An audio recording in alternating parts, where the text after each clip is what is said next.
Oke, shalom semuanya. Selamat pagi. Ngobrol bareng di warung kopi. Yuk kita ngobrol-ngobrol lagi. Kemarin kita di seri yang awal, yang pertama. Bagaimana kita hidup membumi, tapi kita punya langit. Dengan analogi Elia. Lalu bagaimana di bumi ini, apabila kita mengharapkan langit bekerja, berdoa seperti Elia, sehingga Tuhan bekerja, kita berdoa kepada Tuhan Yesus, di mana akhirnya karya Tuhan itu sampai daun-daun kering, kotoran-kotoran binatang, berkas-berkas gandum itu jadi berkat. Walaupun kita minta pertolongan Tuhan seperti Elia. Yuk kita tayangkan firman Tuhan dulu, ayat pertama dan kedua, supaya kita jangan lupa. Pada mulanya Allah menciptakan langit dan bumi, mengcreate sebagai kreator, menciptakan. Ayat kedua, bumi belum berbentuk dan kosong, gelap gulita menutupi samudera raya dan roh Allah melayang-layang di atas permukaan air, melayang-layang, saudaraku. Nah, saudaraku, kalau boleh kita mentafsirkannya, mengembangkan firman Allah itu pada kehidupan kita, bahwa ketika roh Allah melayang di bumi, dia menciptakan, dipakai melalui roh Allah, terjadilah kreasi-kreasinya, melayang-layang, saudaraku. Tetapi pada perjanjian baru ditulis bahwa roh Allah diam di dalam kita. Di mana Yesus naik ke atas, duduk di sebelah kanan tata Allah Bapa. Rasul Paulus tulis bahwa aku dibawa langit ketiga, mendapatkan penyataan-penyataan Allah yang luar biasa, tapi aku diletakkan dulu di dalam daging. Nah ini, dulu di dalam daging, saudaraku. Bahwa apabila kita berharap sama Tuhan, Tuhan kerjakan kok. Dalam kesulitan kita malah dibalik sama Tuhan, menjadi sebuah melimpah. Orang yang menabur cucuran air mata akan menuai dengan sorak-sorai. Ketika kita minta pertolongan Tuhan, ketika kita hidup mau dituntun oleh Tuhan, dalam segala situasi, firman Allah itu terus bekerja. Karena roh Allah mengkreat, sebagai kreator, menciptakan, itu abadi. Sehingga apabila kita berdoa, kita pasti menghadap ke langit. Yang Rasul Paulus tulis langit ketiga, di mana Allah berdiam, saudaraku. Nah, ini cuman pembacaan Alkitab dalam tafsir ya, lalu kita bawa pada kehidupan, saudaraku. Iman kita dan firman itu bawa pada kehidupan. Di mana apabila kita menadahkan kepala ke atas, menaikkan tangan ke atas, memanggil nama Yesus, langit akan bekerja. Elia, api dari langit diturunkan. Tetapi Elia sendiri, saudaraku bisa lihat enggak karakternya Elia? Saudaraku bayangkan kalau saudara itu melakukan seperti yang dia lakukan. Sanggup enggak saudaraku menyembeli 400 lebih Nabi Baal? Sembeli saudaraku. Sembeli itu dikerak loh. Terus matinya itu kelojot-kelojot saudaraku. Dilempar aja sama dia sungai. Bagaimana sungai itu menjadi merah? Yang pertama, suara. Suara itu sangat mempengaruhi audien. Bagaimana karakter Elia yang quote and quote kejam, itu membuat Raja Ahab beserta para pengawalnya, pasukan kerajaannya, berikut seluruh masyarakat Israel yang hadir pada saat itu nggak melakukan apa-apa, saudaraku. Rasul Paulus ketika dibawa ke langit ketiga, ketika diletakkan duri dalam daging, dia berseru-seru sama Tuhan, cabut duri dalam daging itu. Dia berseru-seru ke atas, saudaraku. Di dalam nama Yesus dia berdoa. Dan Tuhan bilang tidak. Cukup kasih karunia kau untukmu. Sehingga ada satu hal kita harus belajar. Terhadap langit, terhadap Tuhan. Kita tidak bisa seenaknya, sewenang-wenang. Main klaim aja. Pasti jadi, pasti ini, pasti hebat. Enggak. Kepastian itu mutlak miliknya Allah. Saudara harus tahu ini. Rasul Paulus ditolak. Rasul Paulus orang yang beriman. Orang yang rendah hati loh. Minta dicabut loh sama Tuhan. Segala yang dilakukan Rasul Paulus itu masuk dalam standarisasi Alkitab yang cukup perfect. Yang dia lakukan. Dia tidak minta dibawa langit ketiga, Allah yang bawa. Lalu Allah yang meletakkan diri dalam dagingnya, iblis menggocok dia. Lalu dia tidak tahan, dia minta dicabut. Allah bilang tidak. Ternyata Allah kita adalah Allah yang absolut. Dia yang mengawali, dia yang mengakhiri. Alfa dan Omega itu saudaraku. Nah seringkali kita lupa iman kita ingin melebihi apa yang Allah udah create. Apa yang Allah udah ciptakan. Bahwa aku adalah Alfa dan Omega.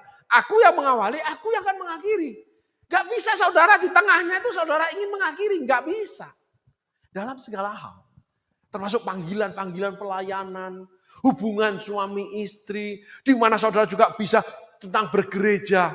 Kalau memang saudara sudah selesai di suatu tempat, Tuhan akan sediakan tempat yang lain. Gak bisa saudara belum selesai, saudara pindah tempat lain. Saudara jadi kutu loncat. Kutu itu menghisap darah. Kutu itu gatal. Kutu itu menimbulkan sesuatu yang gak enak. Sehingga jemaat yang lompat-lompat, itu menjadi kutu loncat. Yang gak mengenakkan tubuh Kristus. Dia bukan bagian tubuh Kristus. Dia harus tertanam, dia harus menjadi rambut. Dia harus menjadi tulang. Dia menjadi otot, dia menjadi saraf. Dia menjadi kulit dan sebagainya. Masuk menjadi retina mata yang bertumbuh dan makin berkembang.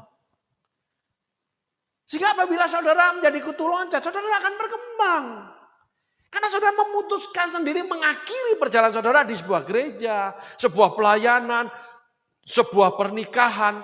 Segala sesuatu yang sudah dikreasi Allah, itu kita tidak punya hak sama sekali untuk mengubahkannya walaupun memakai nama Yesus. Seringkali banyak orang itu berdoa dalam nama Yesus. Ya benar secara alkitabiahnya. Tapi peruntukannya itu salah menempatkan parselnya. Karena nama Yesus memang bagus dan memang punya hak mutlak, hebat, kita ucapkan. Tapi apabila tidak selaras dengan firman, tidak akan terjadi apa-apa.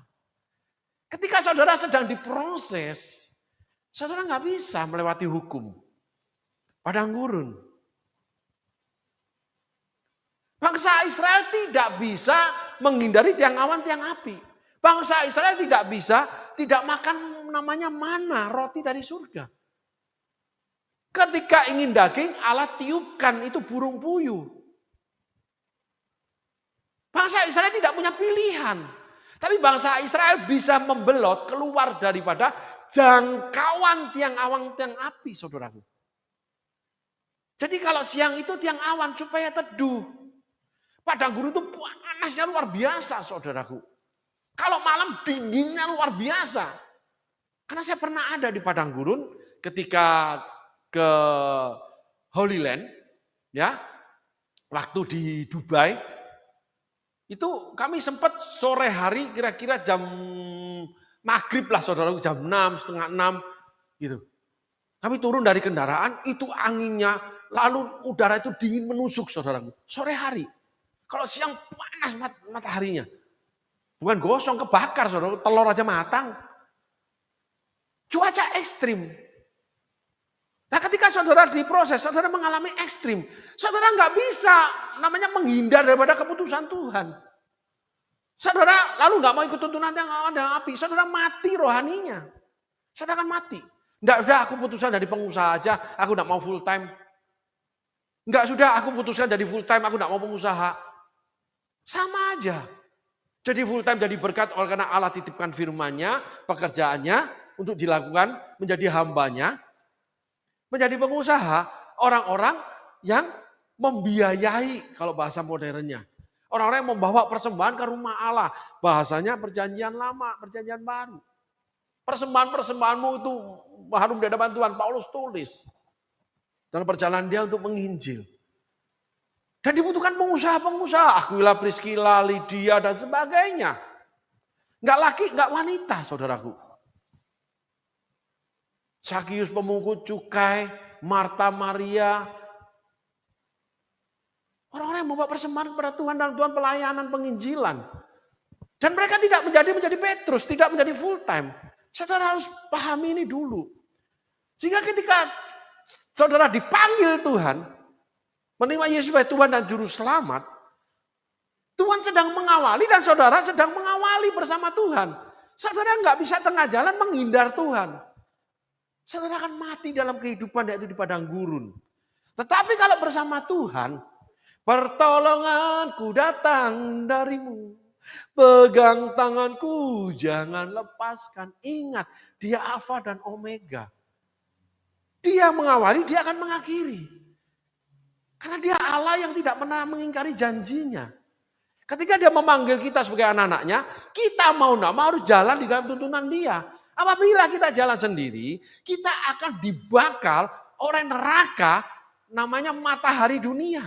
Keuangan, kekuasaan secara dunia. Terkenal, famous secara dunia. Hukum dunia akan bekerja dalam hidup kita. Elia, hukum dunia tidak bisa bekerja. Karena Elia mengawali dengan menyebut nama Tuhan. Berdoa kepada Tuhan Yesus.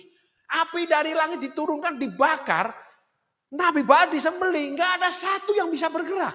Dicengkeram oleh surga. Akibat Allah bekerja, dampaknya yang tidak terlihat tapi itu nyata hasilnya, itu akan bergerak.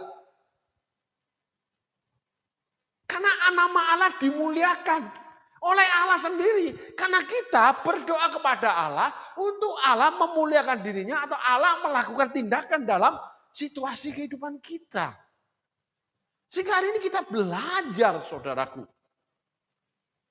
Roh Allah melayang-layang. Ada bumi dan langit. Kita ditetapkan Tuhan tinggal di bumi. Tapi kita harus menghadap langit, tinggal langit itu bekerja di bumi. Karena kita nanti pulang kepada langit. Kita akan balik ke rumah Bapa. Disediakan rumah. Hidup yang baru, di bumi yang baru, pemerintah bersama Yesus. Tapi sebelumnya, pemerintahan ada di tangan kita. Di dalam nama Yesus. Di dalam pengharapan kita Yesus. Tetapi kita tidak boleh melewati kreasi Allah. Kehendak Allah.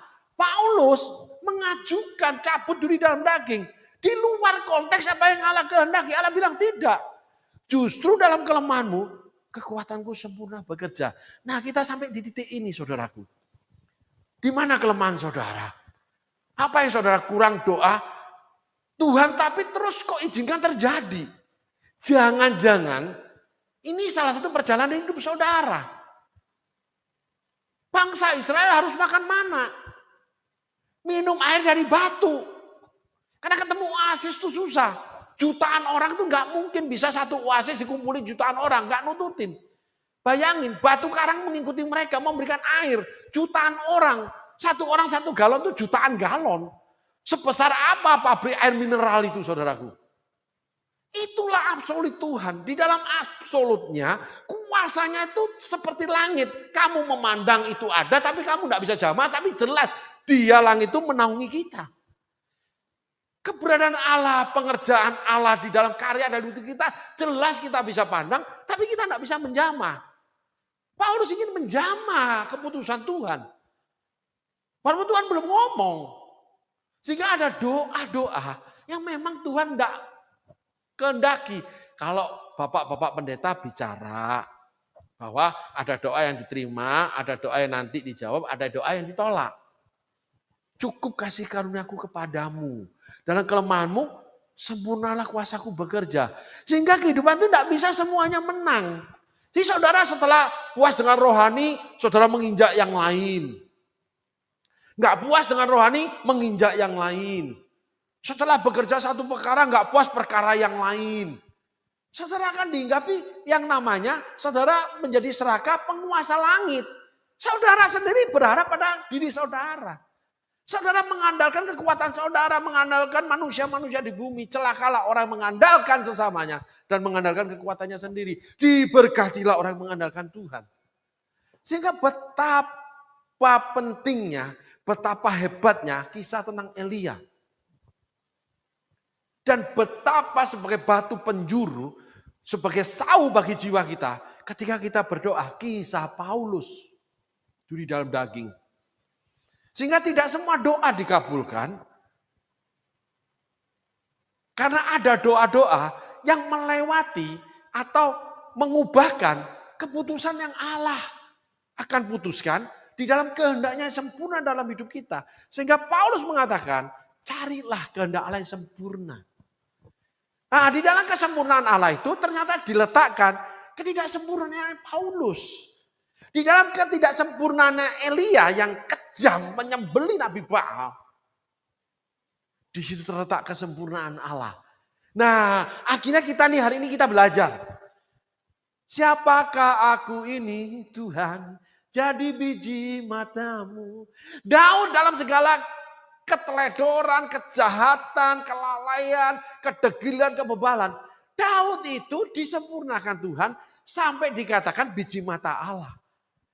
Sampai Alkitab mencatat dari leluhurmu Daud, bahkan Yesus anak Daud, keturunan Daud.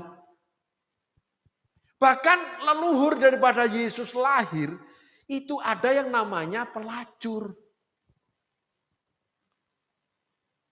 Itulah yang namanya Tuhan datang untuk orang berdosa. Sehingga kita jangan segan-segan mengangkat tangan ke atas, ke langit, meminta pertolongan Tuhan walaupun kita berdosa. Aku datang untuk orang berdosa, bukan untuk orang benar. Tapi untuk orang sakit. Lah betapa sempurnanya Tuhan. Di dalam ketidaksempurnaan kita, dia sempurnakan. Dalam ketidaksempurnaan Elia, orang yang bengis kejam, Allah tetap bekerja. Tapi akhirnya Elia lari dari Isabel. Ketika Isabel membunuh dia. Nah di sana Allah menyatakan kesempurnaan, dia menyatakan ketidaksempurnaan Elia. Sehingga dalam hidup ini terjadi pergolakan terus dengan Tuhan. Di dalam ketidaksempurnaan kita kok kita menang terus. Ketidaksempurnaan kita kok Tuhan bela terus. Tapi dalam ketidaksempurnaan kita, akhirnya kita juga Tuhan nyatakan menghadapi kasus, masalah dalam hidup kita. Dipakai Tuhan rumah tangga hancur. Dan sebagainya saudaraku. Ada banyak hal itu kontradiktif. Sehingga teman-teman semua hari ini di dalam hidup saudara adalah sebuah kenormalan secara Alkitab, secara langit. Kalau ada kontradiktif dalam hidup kita. Dalam kelemahanmu kuasaku sempurna bekerja. Tetapi saudara harus bawa ini. Apabila kau kembangkan kelemahanmu, kau tidak sangkal diri pikul salib. Kau akan terima akibat daripada kelemahanmu. Seperti Elia, lari sampai mau mati dia. Minta mati sama Tuhan. Gara-gara dia dikejar Isabel. Ahab kalah. Istrinya yang maju. Ini bukan Ahab, bukan istri. Saudara menang satu perkara. Ketika ada kesalahan saudara, saudara dikejar perkara yang lain.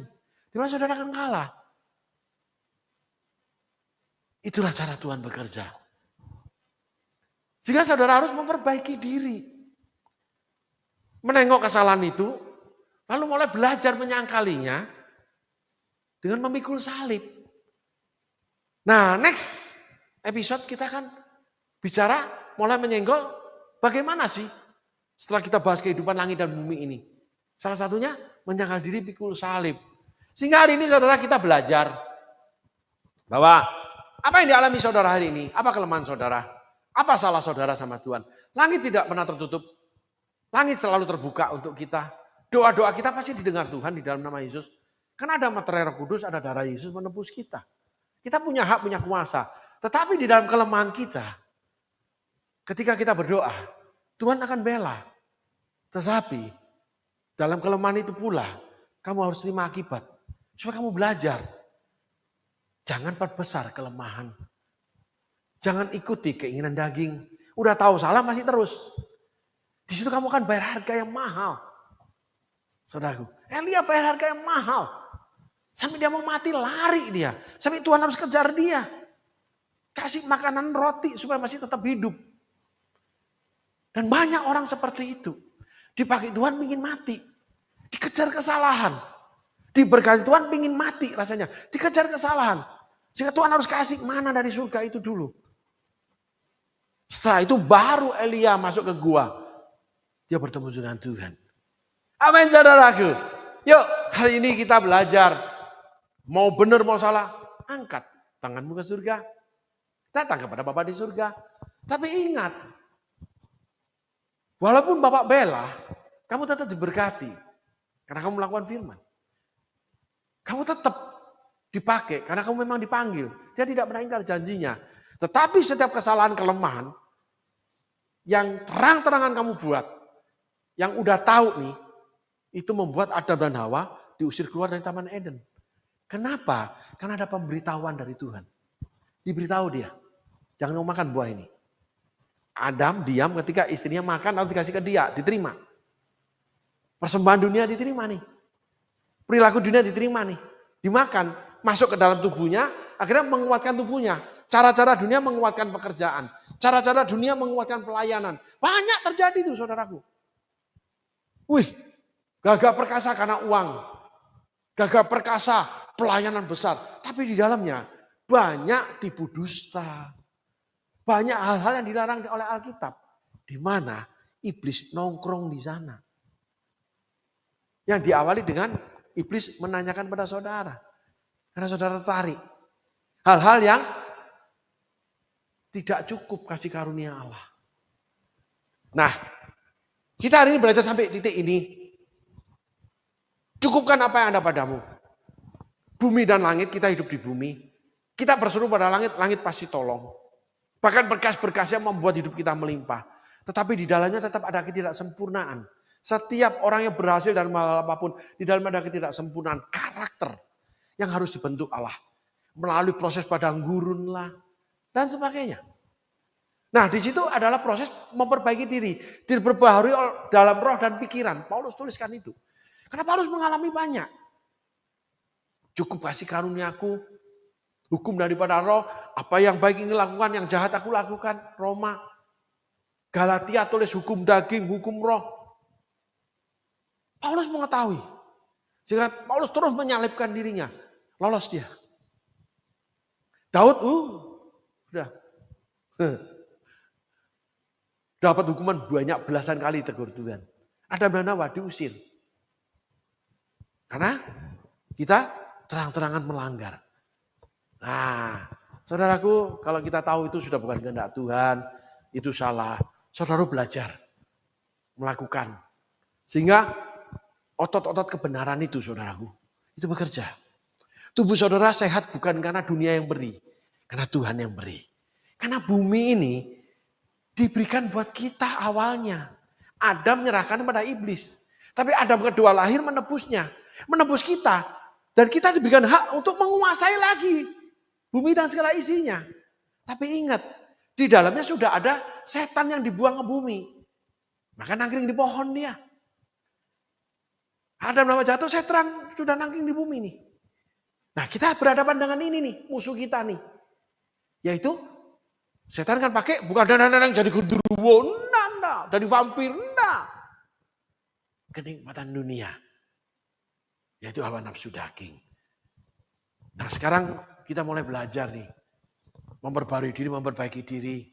Yang jelas-jelas tahu salah nih, Alkitab melarang. Kita belajar menghindar, jatuh bangun enggak apa-apa. Walaupun salah saudara angkat tangan ke langit, minta ampun sama Tuhan, saudara akan diampuni. Tuhan tetap bela. Tapi kalau saudara mengulang terus, tidak akan pernah selesai. Dan ada kesalahan-kesalahan yang pedang tidak akan lari dari keturunanmu.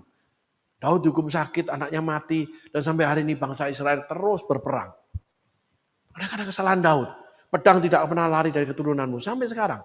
Yesus juga dimusuhi. Pada awalnya semua raja, semua di bumi itu takluk sama Daud, hormat sama Salomo. Tapi firman Allah terjadi. Sehingga apa yang tertulis, itu ada yang tersurat, ada yang tersirat. Kehidupan saudara itu adalah surat terbuka Kristus yang orang bisa lihat yang tersirat. Apa yang Tuhan kerjakan dalam hidup saudara. Saudara diberkati dalam kekayaan oleh karena tipu dusta. Saudara pelayanan diberkati oleh karena tipu daya. Hati-hati. Karena setan sudah bertengger. Dan Tuhan tetap menghendaki saudara menerima akibat. Seperti Daud. Anak mati. Pedang tidak lari keturunan.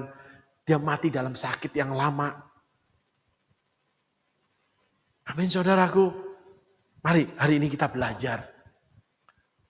Firman ini mengingatkan kita bahwa kita dapat kasih karunia. Tapi akibat kesalahan dalam kehidupan itu kita harus perbaiki. Sehingga hari demi hari berkat tetap diberikan Tuhan. Daud tetap berjaya sebagai raja 40 tahun. Saul berjalan sebagai raja 40 tahun termasuk Amasa. Hizkia. Semua Tuhan tidak pernah menarik keputusan dia alfa dan omeganya. Tidak pernah. Tetapi perjalanan hidup kita akan mengalami banyak kesulitan. Bahkan kita bisa sampai ujung di mana neraka yang diciptakan Allah. Lautan api dan belerang. Kita ada di dalamnya. Karena kita memberontak terhadap keputusan Allah. Sampai akhir hidup kita. Seperti Saul, seperti Yudas. Amin saudaraku. Biarlah hari ini menjadi renungan untuk kita mulai memperbaiki diri. Kita memiliki privilege. Kita memiliki kasih karunia Tuhan ampuni. Tuhan tetap bekerja, Tuhan tetap limpahi. Aku diberkati, aku dilimpahi. Tapi ingat, akibat dari kesalahan kita juga harus terima. Kan tidak enak hidup seperti itu saudaraku. Ada bahayanya kalau sampai garis akhir. Akhirnya kita menjadi seperti Saul yang berkuasa penuh 40 tahun. Atau seperti Yudas yang tetap melayani Tuhan sampai 3,5 tahun akhir hidup Tuhan. Menjelang kematian Tuhan di kayu salib, baru Yudas mati.